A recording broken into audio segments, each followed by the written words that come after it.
Stop it. Where Butts at? Yeah, on the front row. All right. I'm not going to take up much of your time because I know you're tired. And a lot of you have heard my mouth most of the day today. So I'm not going to take up too much of your time. But I want to address and introduce you to DSCA. How many of y'all have run into this term before? Really? That's it? Wow. Okay. So this will be a little worthwhile. I'm going to just skim the wave tops a little bit, get your mind and juices flowing about how we as the military support civil authorities. You know, the FEMAs of the world. Emergency management. Y'all have emergency management here on Lewis McCord, right? Right? Okay. What kind of natural disaster types could happen in this area? Landslides, volcanoes, earthquakes in Washington? Really? Okay. Flooding? Yeah, I got the flooding. It ain't stopped raining since I got here. I'm still trying to find the sun. Okay? But it's important. Say again? Wrong side of the state, ma'am. Oh, wrong side of the state. Okay. That's like the wrong side of the tracks. All right. Next slide, please. This is my agenda. You know, we always got to do military briefs, got to have an agenda. We're going to talk a little bit about consequence management and DSCA and define those terms for you. Talk about threats a little bit. What the regional responsibilities are. That's your FEMAs, right? FEMA regions. How many FEMA regions do we have, by the way? 10. Exactly. What the enterprise is. This is not Star Trek. Got it? Not Star Trek. All right. What an integrated response looks like and what the process is. Whoop. All right. And then I will get into a few missions that I've conducted as the Defense Coordinating Officer for FEMA Region 6. And we'll talk a little bit about some of the missions that I've been involved in. All right, next slide, please. That's a lot of words.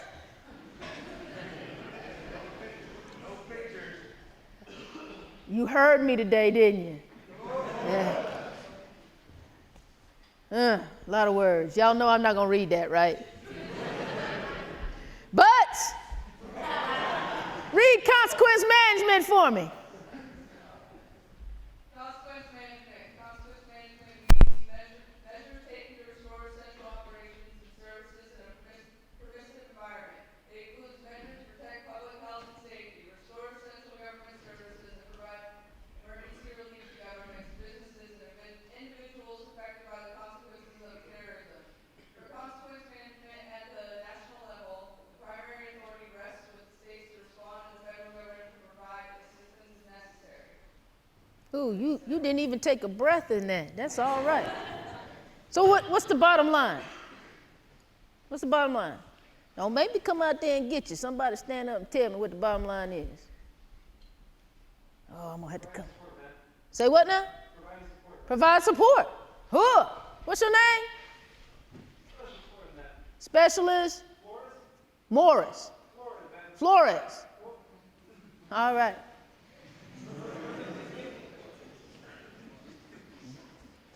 I'm old. I did tell y'all that, right? I'm just marinating. All right. All right.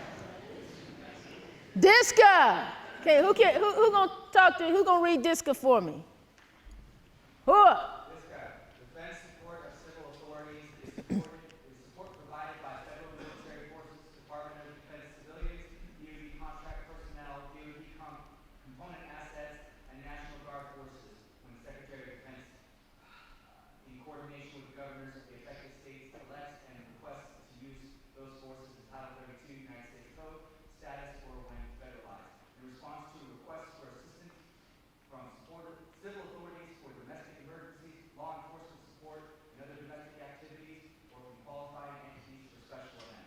Huh.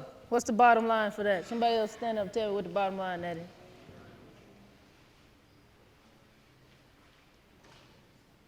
In our program, for anything natural causes or resources that happens and those things called in, or DOD specialized units are supposed to go out and help some of the community side portions of what's going on.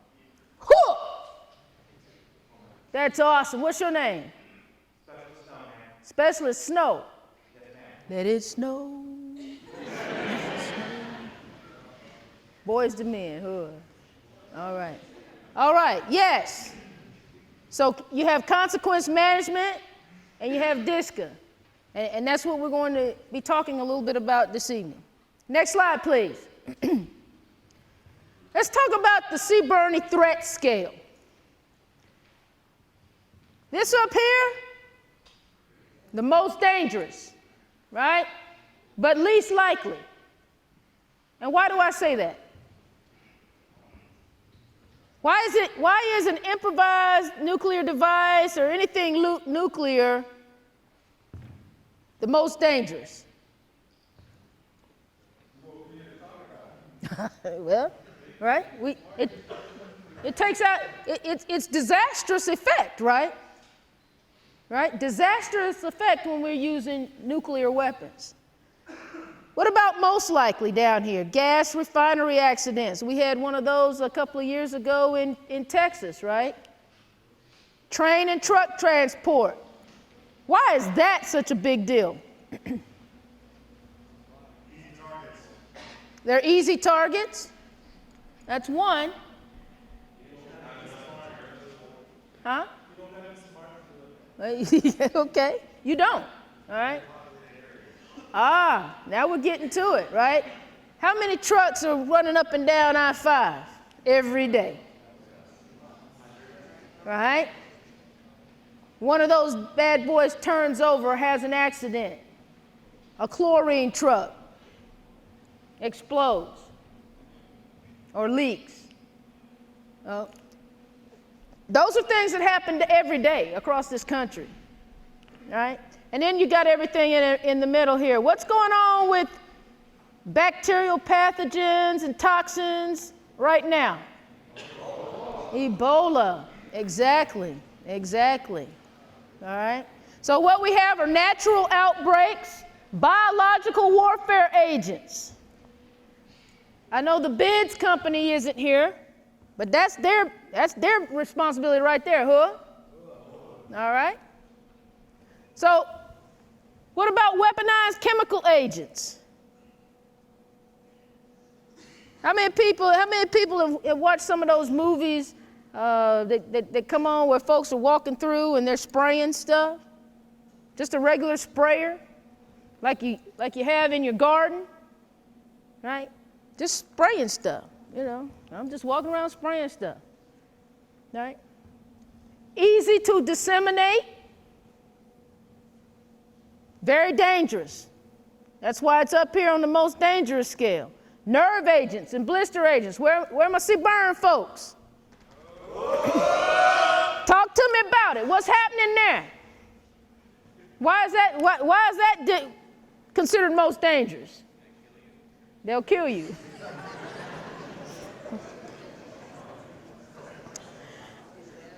You got a good group here, sir, huh? What's going on with bombings and explosive devices?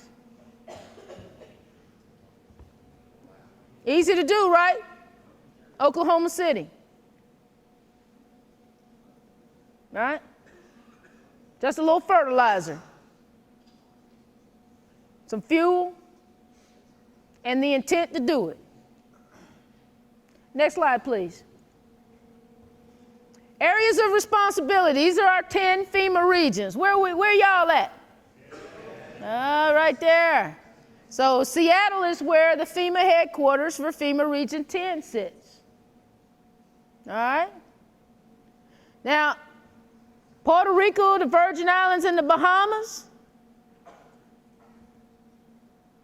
they belong to FEMA Region 2, right?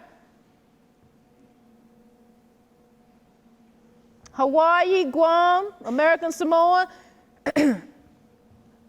part of 9 and 10.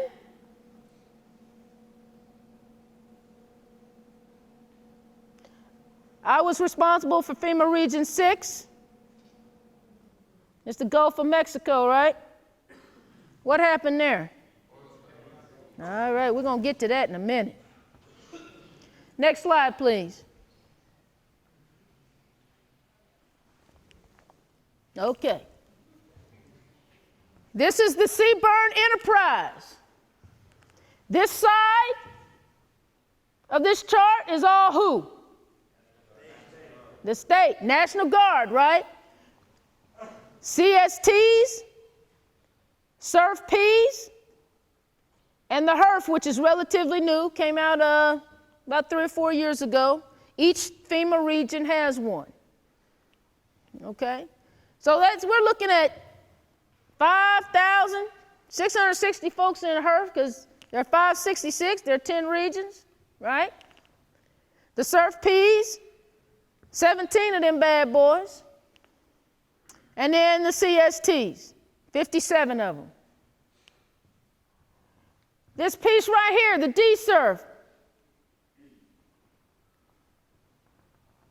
5,200 people.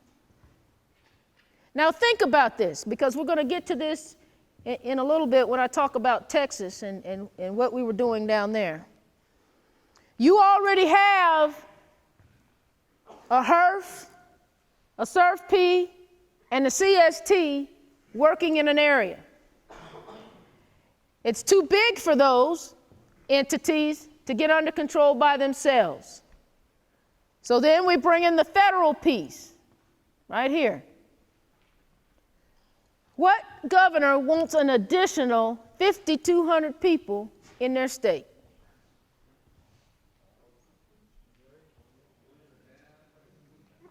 I mean, think about how this nation was founded, right? You got states' rights, you got the federal government, right? There are some states that don't want any federal government help if they can help it. And that's okay. That's not a bad thing. That just means that if it gets so big that you can't help yourself, you still have to be willing and able to accept federal help. What happened in Katrina?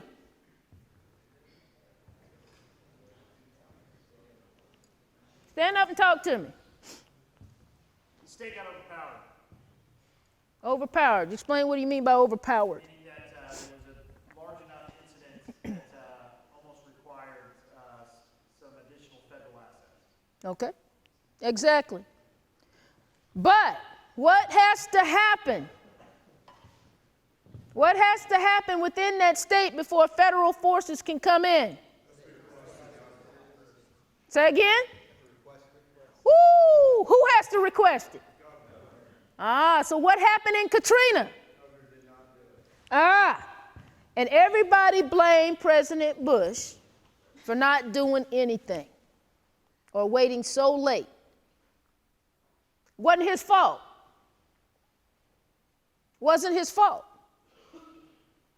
And I say it again, it was not his fault. The federal government has to wait until they are asked to come into a state and assist with a response. Because if we didn't ask as the federal government, what does that look like? We coming in and take over, we kicking in doors and taking names, right? So, we learned some lessons from Katrina. Now, federal forces lean a little bit forward. A little bit forward when something massive is on the horizon that we can see. Hurricane Sandy is a prime example.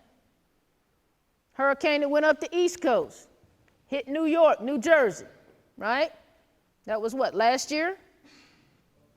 Okay, year before? So what the federal government does now is they prime the pump to say, we know that we're going to have a bad one. We kind of know where it's going to go because Al Roker tells us every morning where it's going to go. I like Al. I like Al. Everybody watching the Weather Channel, all right, or Weather Underground, whatever your favorite news station is. So we know within a degree of certainty where things are going to happen with respect to some weather events. So we start priming the pump. We start, the DCO, FEMA region, starts to ask for assistance up front. And we'll get into some of those types of forces here in a minute. This too is federal, the C2CRE. And this force, what we call the CRE, we have an Alpha and a Bravo. Alpha right now it just kind of turned out this way. Seems to be all Army Reserve forces. CRE Bravo is all National Guard forces. It just happened that way. It wasn't intended necessarily to be that way, but the forces that have been assigned have just shaked out like it's going to be. Alpha is Army Reserve, which is still Title 10 forces, and Bravo is National Guard, which too is Title 10 forces. Why do I say that?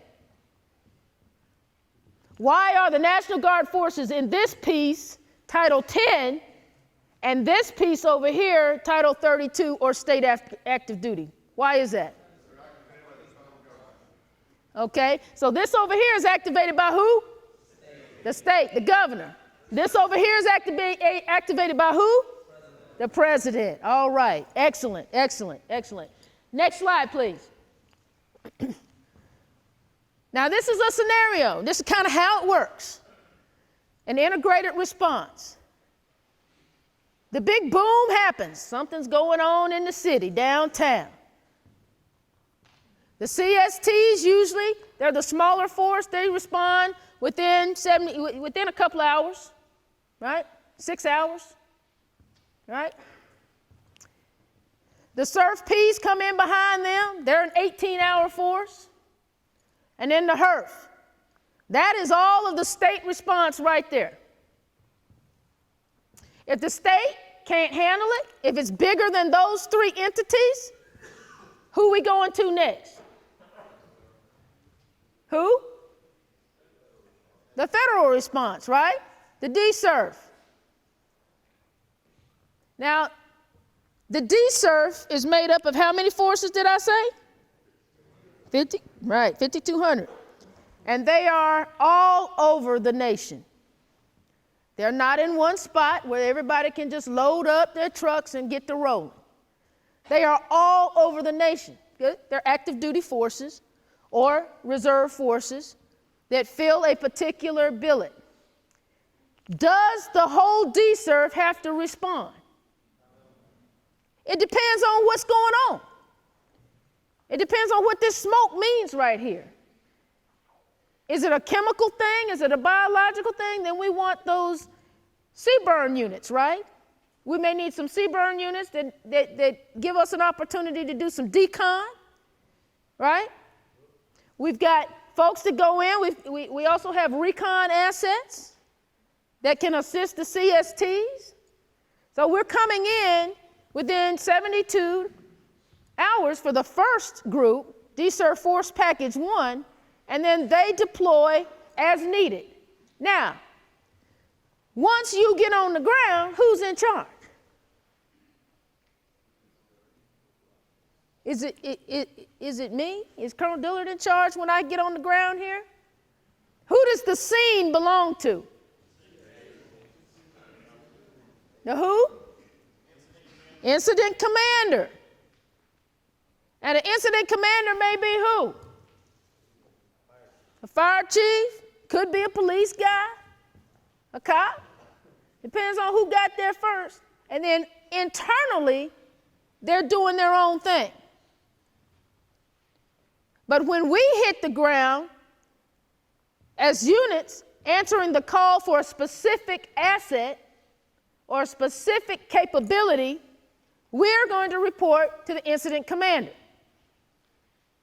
Now, we're military folk, right? We wear the uniform. We've got particular leadership skills, right? So why aren't we in charge? I mean, I went to PLDC, I'm in charge. Posse Comitatus, okay. What does Posse Comitatus say? Ah, okay. So we don't traditionally carry weapons then, right? At least the Seaburn folks. Are y'all carrying weapons now when you respond? Okay. All right. So the incident commander, usually a fire chief, is in charge of our forces. They no longer belong to Colonel Dillard. My forces go out and they belong to that incident commander, and he directs the task that you are to complete to assist him in getting his community back to normal. It's all about getting back to normal. And we're not there to stay there all day and all night. We're not there to be there 24/7 for the next 6 or 7 months. That's not our job. We're to get in, do what we're supposed to do, whatever they need, and get out. You know why? Because somebody paying the bill. Y'all are not cheap dates. Anytime anybody calls DOD to do something, we're very expensive. We're probably the most expensive asset. That's why a lot of times people will wait to the last minute to call us, because the bill has got to be paid by somebody, right? So if FEMA calls, FEMA's paying the bill, all right? So then we have all of these. We have an area command. We've got a forward commander that's forward. We've got your local personnel that are in there fighting the fight, right? The base support installation, that's what BSI stands for. Like Lewis McCord, it could be the BSI for Mount St. Helens blowing. It's a place where we get our supplies and support. It also could be the APOD, because you got McCord on the other side, right?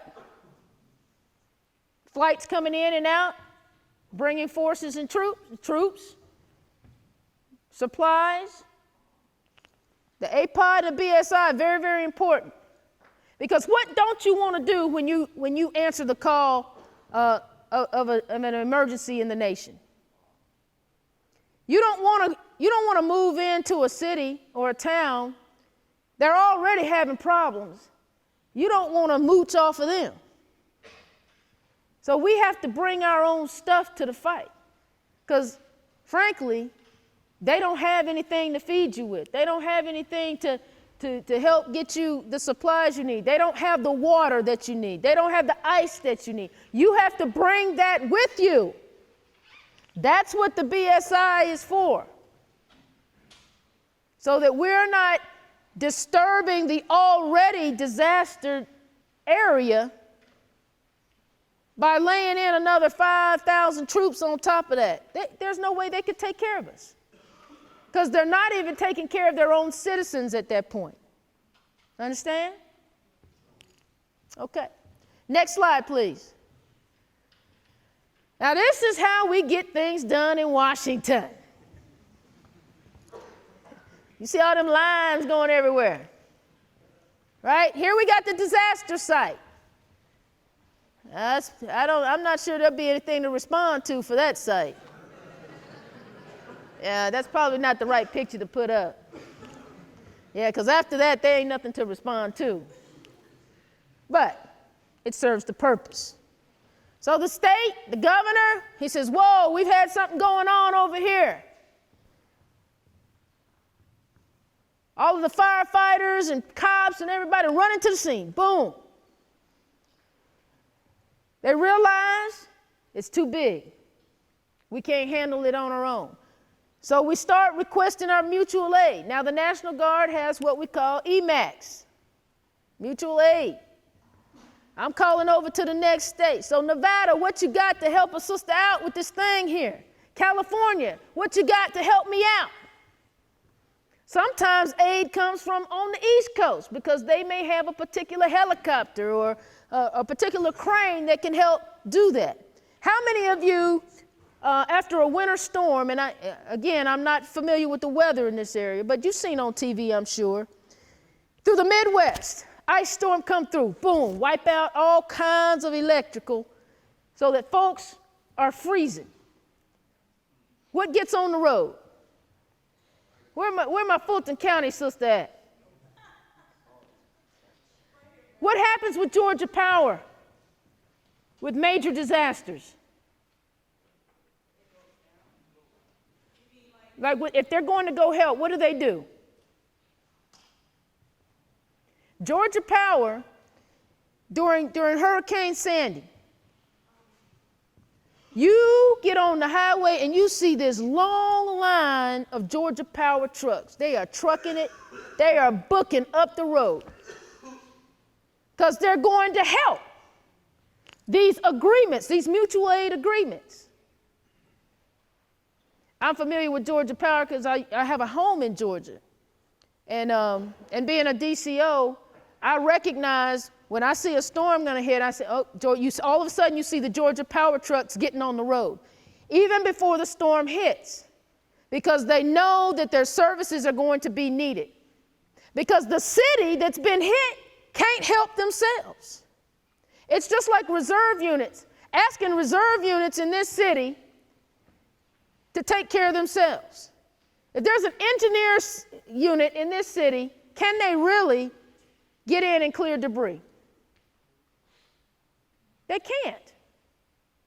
What are you doing in the city? If a disaster hits your hometown, aren't you taking care of your own family? Look again at what happened in Katrina. Massive confusion because where were the cops? They're taking care of their own families.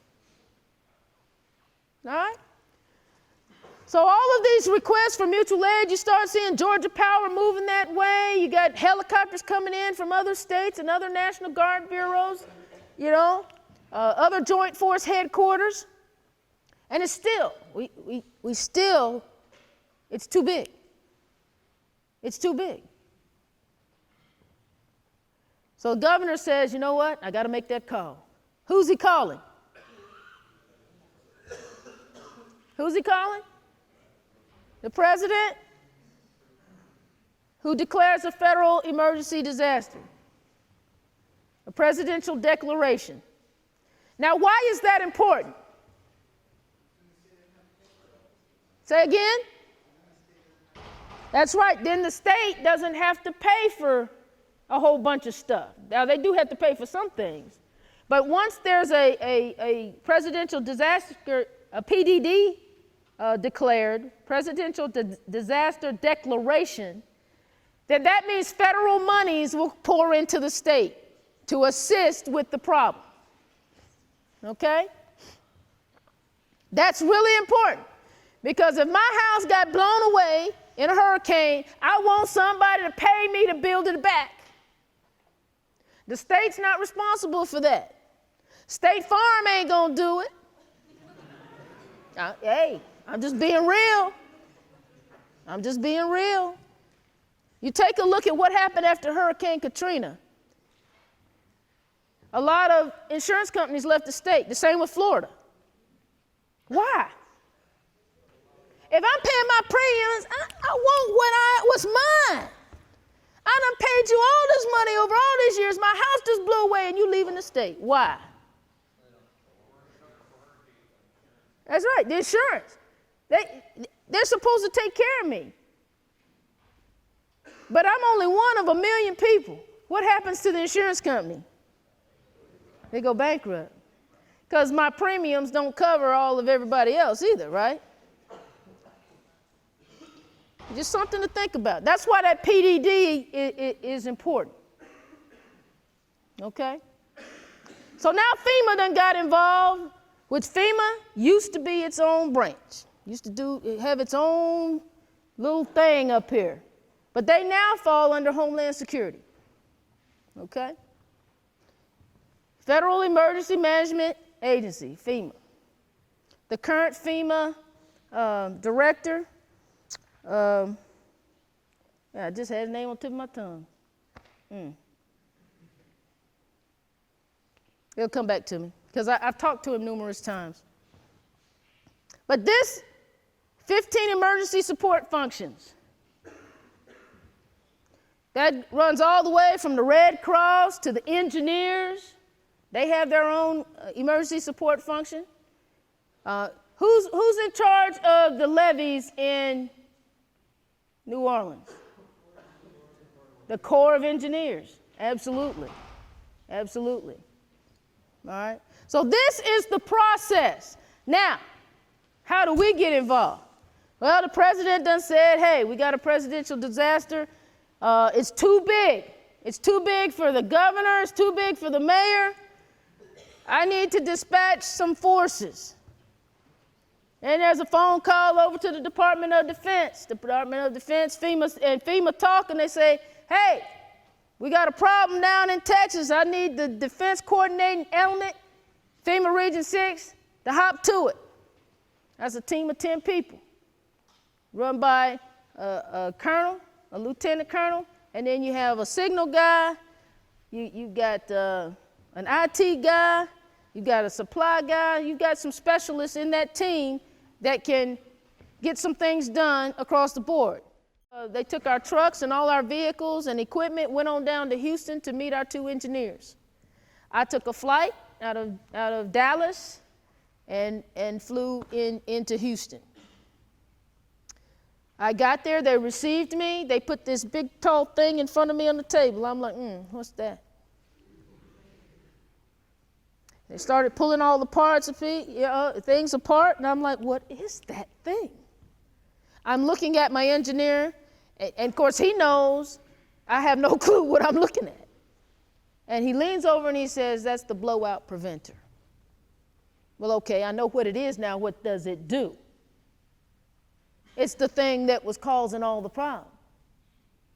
The lines had been mangled and destroyed in the explosion, right? We're several miles below sea level, or below the surface. So the first question I get is, hey, can y'all send a nuke? A nuke? Just nuke it and it'll fuse everything together.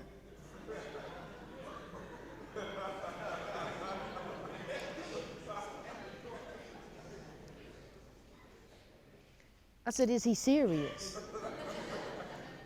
Did he just say that to me? But it was trying to get them to understand that DOD can only do so much. And no, we're not going to nuke the Gulf of Mexico.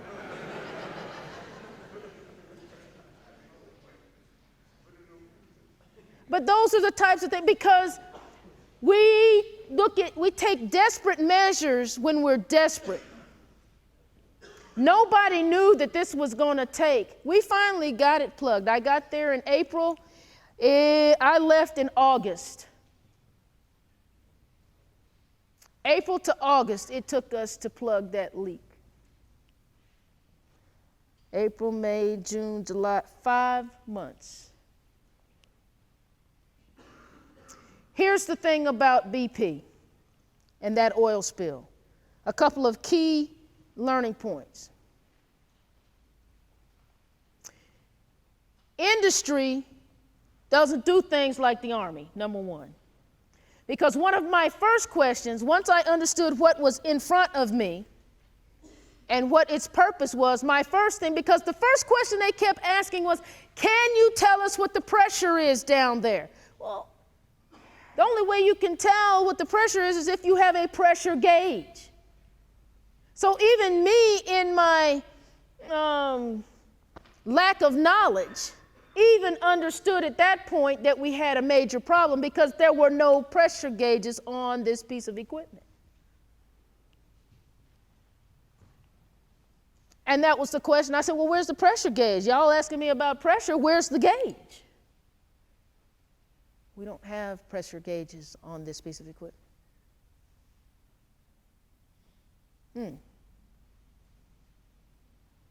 But this is a piece of equipment at depths of water that you always need to know what the pressure is, but you have no pressure gauge. So then my next question is, okay, what's your plan? 2 days have gone by now. What's your plan? And you all saw it, the gushing and gushing and gushing of oil just into the Gulf. No plan. Well, why don't we have a plan? What do we do as the Army? How many courses of action do we at least start with? All right, we start with 1 and then we go to 3 at a minimum. So, if you followed the news cycle, I'm going to explain to you what was happening with the news cycle so you'll understand what was happening in BP headquarters. Okay, so what's the first thing you want to do to plug this leak? Well, we can try a junk shot. Okay. So little old me says, so what if that don't work? Well, we'll think about that when it doesn't work.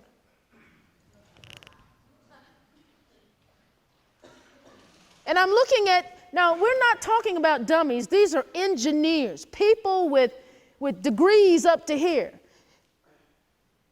But they only plan one thing at a time. If it doesn't work, then let's figure out something else. So 4 or 5 days go by, we're still seeing, oil spewing into the Gulf, and we don't have another plan because the first one didn't work. Why? So in comes the Army. What are the things that we do best as a military? We plan, right? And we're well aware that every plan that we develop may not work, so we develop a few more just in case. So much time. So 5 days at a time, 6 days at a time, while they're still trying to figure out why the junk shot didn't work, or the little hood that they were trying to put on it. Now, physics would tell you that anytime you're trying to put something down in water, there's a buoyancy thing there, right? I mean, even me, the valedictorian of Muddy Creek Elementary, understood that, But desperate times, desperate people trying to find answers. And this is not a slap at them, other than to say they had no process to develop plans in a parallel manner. While you guys are out here working with the robots, then let's figure out something else we need to be doing. Put another team on this course of action and another team on this course of action. No, that's not how it worked. Next slide, please.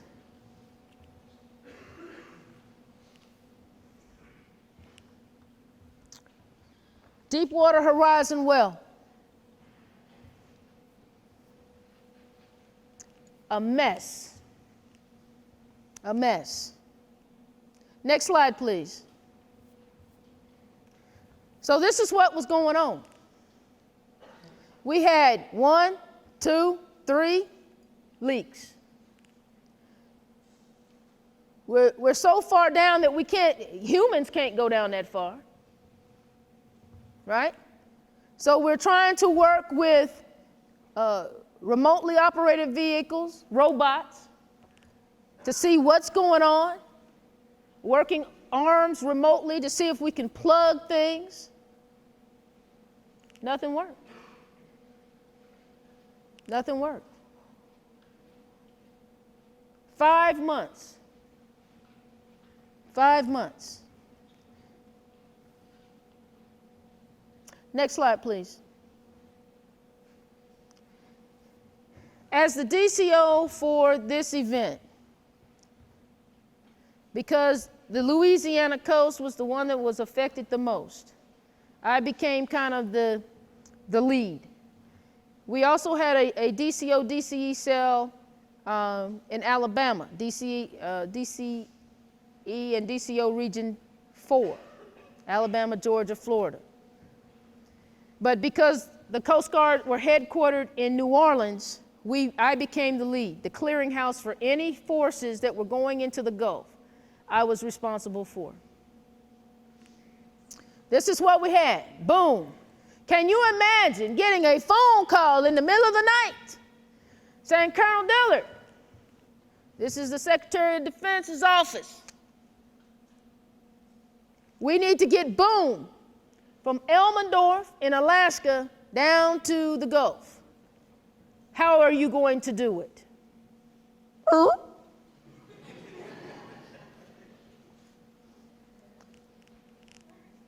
I'll get right on that, sir. Called my team together. Okay, what do we got? C-130s. We were flying C-130s all hours of the morning and night, trying to get boom. What does boom do for you? It encircles the oil and kind of holds it in place. That's 3.91 million feet.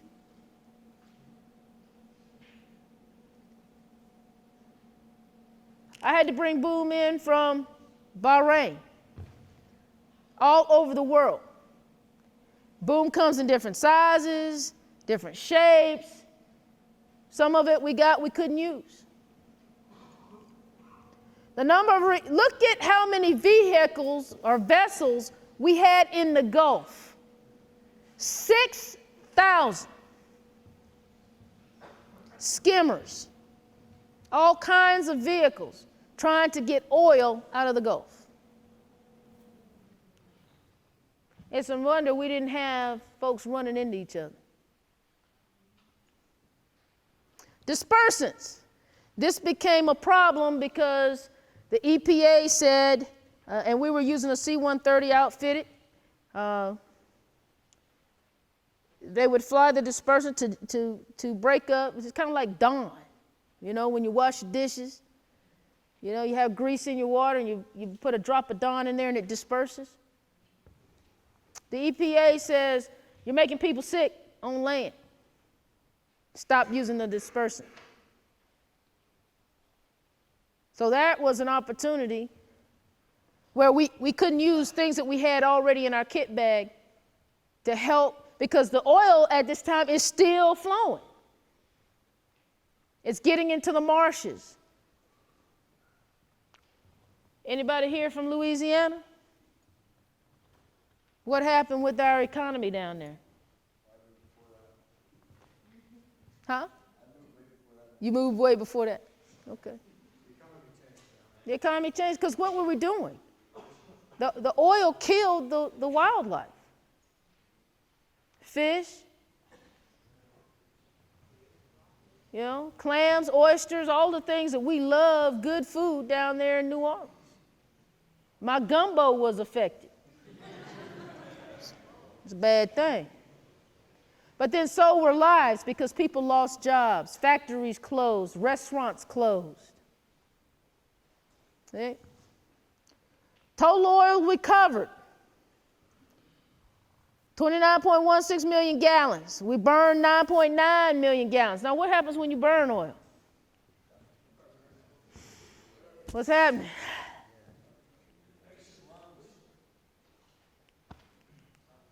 Health hazards, right? Next slide, please. This was the team. Who's that right there? That was the chairman of the Joint Chief of Staff, Admiral Mullins. He was the chairman before General Dempsey. And he came down because I had to brief him on all the assets that we were using from DOD. It's a great team. I thought I was going to have to buy a house in New Orleans because we were there so long. Tough mission, tough mission. BP, why this mission was so tough is because in a normal DISCA event, it's the state and FEMA, the federal government. But what did President Obama say to BP about this disaster? He told them they were going to pay the bill. So our normal process of doing business in answering the call for a disaster like this was hampered because everything that we wanted to do, BP scrutinized because they had to pay for it. Even to the point where they say, well, we don't need that team anymore. We're not going to pay for them to be here. But what they didn't understand is if the team wasn't there, there would be no DOD assets there. Because without the DCO, me, and the DCE, the rest of these jokers, and when you hang out with folks for a long period of time, they become jokers. Great team, though, supported me to the hilt. There will be no DOD assets without DOD command and control. So the politics of that, when I come back to the admiral and I say, well, you must not want these skimmers, you must not want the soup salve, you must not want the ships and the planes that we are putting towards this effort, because when I leave, so do they. That was an eye-opening experience. Secretary Gates had to make that call and say, if Colonel Dillard is leaving, then the DOD assets leave with her. Needless to say, we stayed. Calls from the White House daily. Colonel Dillard, what's happening? I need a sit rep. President Obama visited several times. The politics in the state. President Obama is Democratic. What's Louisiana? Republican. How you think that went? And it played out on the news. Y'all saw it. Governor General. Even Governor Perry in Texas, because the Texas coast they thought was going to be involved. He too is who? What? Republican. Bad juju. Bad juju. Next slide, please. Hurricane Alex. This was not your typical hurricane. Why? Because while it did not hit the United States, it hit Mexico. And why this is significant is because it dumped so much rain that the Rio Grande flooded. So now we got the State Department involved because anything cross borders or international, the State Department has to be involved. Why was I involved? Because assets, military assets, were being discussed to go into Mexico to assist them with this disaster. It's something where you have a river and you're on one side with a bunch of assets and you see people swimming and drowning in the river. How do you deal with that? Rescuers, when their first instinct is to go save someone. But when you pluck them out of the water, what side of the border do you set them down on? What hospital do they go to? Do you cross over into Mexican airspace? Do you bring a Mexican citizen over to the U.S.? All you want to do as a responder is respond. But those are things that we have to look for. We need diplomatic clearance to do those things. And when you don't do that, international law kicks in. So we had the Secretary of State, Sister Hillary, right? Her staff, working with my staff, working with the President, DOD, and the Mexican government. How can we help?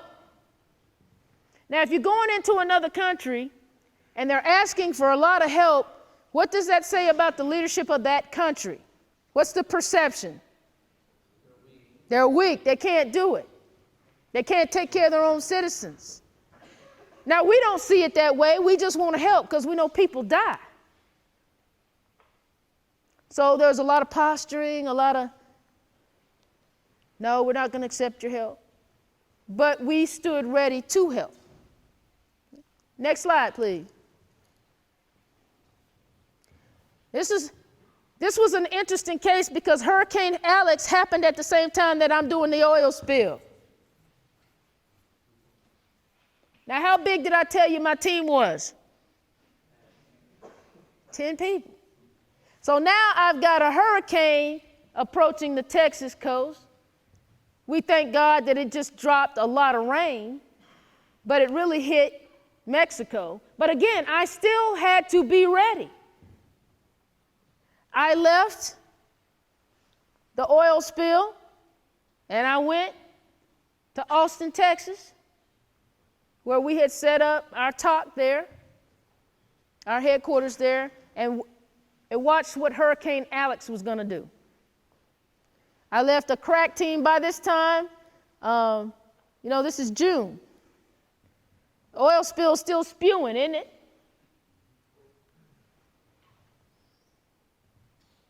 Lots of tough decisions. Became Cat 2 hurricane, but it could have come anywhere. Look, right there, Louisiana. Now you think about if a hurricane come up through this, what's happening?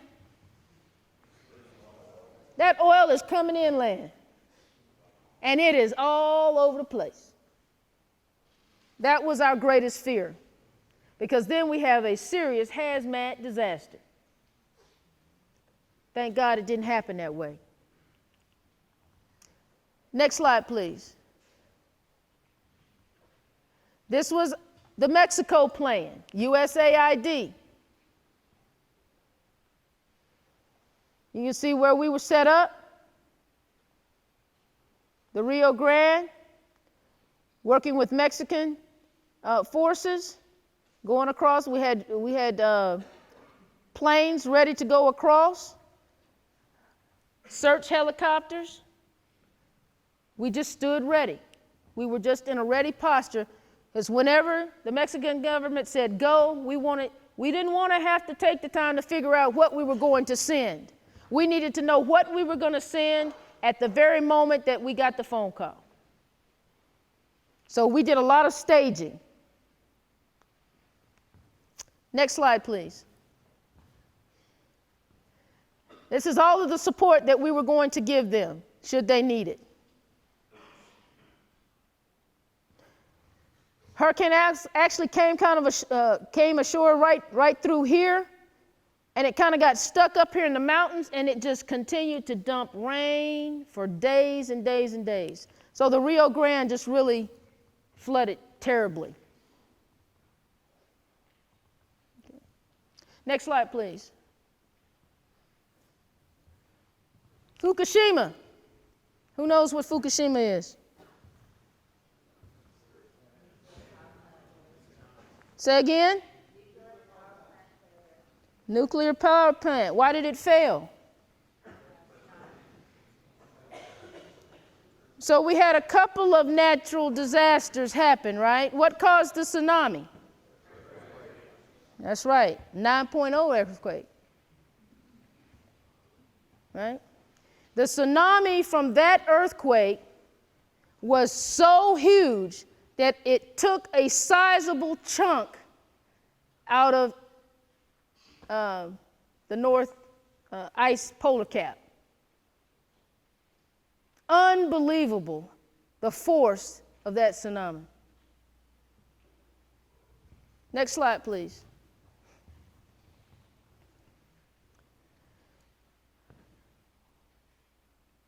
You can look at all the aftershocks. 405. 405 aftershocks. What does that mean? That after the initial 9.0 and the tsunami that followed, you still got water coming ashore. 405 aftershocks.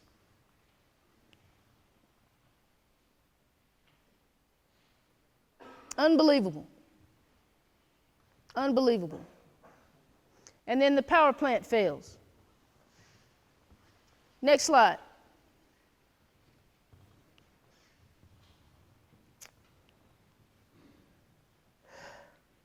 What's happening here?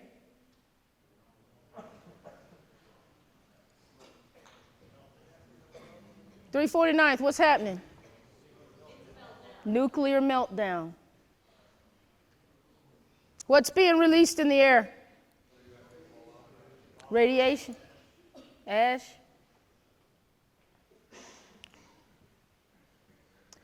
Our role, I didn't play a large role in Fukushima because actually Joint Base McCord was where a lot of the planning to get our forces out of Japan, and they brought families to SeaTac. Y'all remember that? Anybody remember that? So FEMA region, y'all's FEMA region helped plan that. My FEMA region was a backup to that because if we overwhelmed SeaTac, they would fly into Dallas. Okay. This is going to be going on for a long time. A long time. We actually, part of the problem here was that the government of Japan said they had it. A few days later, we still got it. A few days later, we got it. But they didn't have it. It gets back to the politics of saving face. I can take care of my people. They needed help and didn't ask for it straight away. Now, as you know, we have forces. The Marines are in Japan, right? Okinawa. We sent people to assist physicists and nuclear scientists, and I mean, we sent a host of folks to help with this. And it's never our intent when we as U.S. forces come into an area, it's not our intent to take over. But when you see these clouds, where are they going? Where's the wind current taking this ash and this radiation? It's coming toward Washington, isn't it? California. You know, so we had interests that we needed to protect as well. This was a tough assignment. How do you help a nation that says they don't need your help, but you know that they do? Next slide, please.